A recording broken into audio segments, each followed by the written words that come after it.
Today, we are announcing B11529 as a variant of concern named Omicron.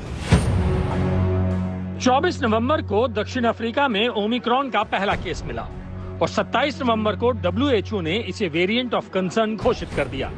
लेकिन उसके बाद से WHO की तरफ से सिर्फ वेरिएंट ऑफ कंफ्यूजन ही सामने आ रहे हैं। WHO का पहला कंफ्यूजन बूस्टर डोज को लेकर है। दुनिया के 35 से ज्यादा देशों में बूस्टर डोज दी जा रही है। फिर भी अमेरिका और ब्रिटेन जैसे देशों में ओमिक्रॉन ने आफत मचा दी है। इसके बावजूद WHO बूस्टर डोज की सलाह दे रहा है, जबकि WHO के चीफ टेड्रोस बूस्टर डोज को अमीर देशों का स्कैम बता चुके थे। Every day there are 6 times more boosters administered globally than primary doses in low-income countries. This is a scandal that must stop now. It's clear that as we move forward, boosters could play an important role, especially for those at highest risk of severe disease and death. WHO का दूसरा confusion Omicron संक्रमण की speed को लेकर है। इसे बताने के लिए तरह तरह की रिसर्च एक तरफ और आंखों देखी रिपोर्ट एक तरफ।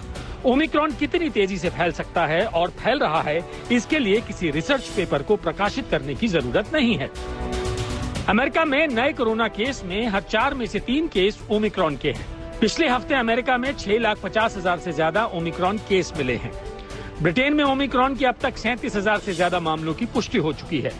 सोमवार को ब्रिटेन में ओमिक्रॉन के एक दिन में 12,000 से ज्यादा मामले सामने आए हैं। लेकिन दुनिया के सबसे बड़े और माननीय हेल्थ ऑर्गेनाइजेशन को इस बात पर भी कंफ्यूजन है कि आखिर ओमिक्रॉन ने अब तक कितने देशों में एंट्री कर ली है। The reality is that Omicron is probably in most countries, even if it hasn't been detected yet.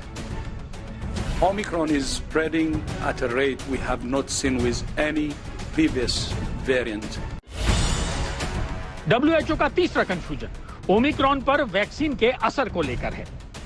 तमाम स्टडीज में दावा किया जा चुका है कि डेल्टा की तुलना में ओमिक्रॉन वेरिएंट से संक्रमण में मौत का खतरा बेहद कम है। लेकिन ओमिक्रॉन कितना खतरनाक है, इसको लेकर भी अब कोई शक नहीं है। अब तो ओमिक्रॉन के संक्रमण से मौतें भी रिपोर्ट हो चुकी हैं।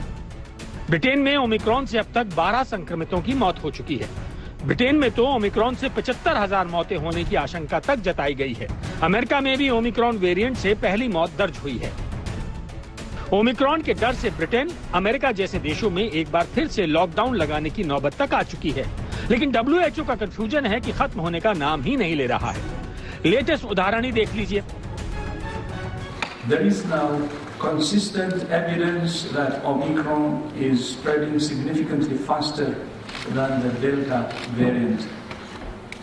And it's more likely that people who have been vaccinated or have recovered from COVID-19 could be infected or reinfected. We should be able to update in a couple of weeks, but it does take a little bit of time to collect the clinical effectiveness data. So we need to be a bit patient, and it would be very dangerous to jump to the conclusion that the vaccines are not working. Corona ने पूरी दुनिया को अभूतपूर्व संकट में डाला है, लेकिन इसने WHO की साख को भी बेहद नुकसान पहुंचाया है। फिर चाहे वो कोरोना की उत्पत्ति पर WHO के बदलते बयानों का इतिहास हो या अब ओमिक्रॉन को लेकर उसका कंफ्यूजन। आज तक ब्यूरो